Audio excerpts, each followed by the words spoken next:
Okay, here's a quick demonstration of the Vivitar 5000 AF autofocus slide projector, and we'll show how the slides advance.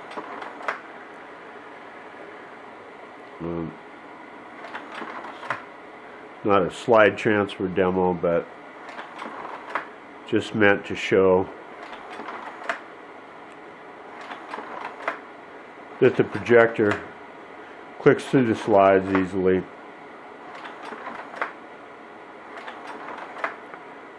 And go through them forward.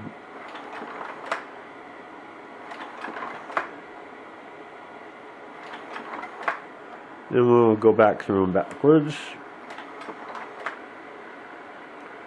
It's supposed to autofocus. There we go. Okay, notice the autofocus working.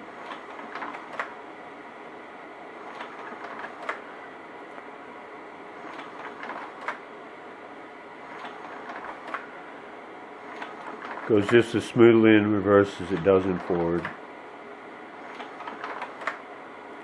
Everything has been relubed.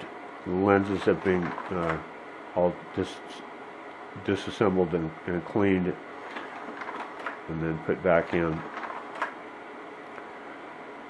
So that's about it. That's the Vivitar 5000 AF. Thanks for watching.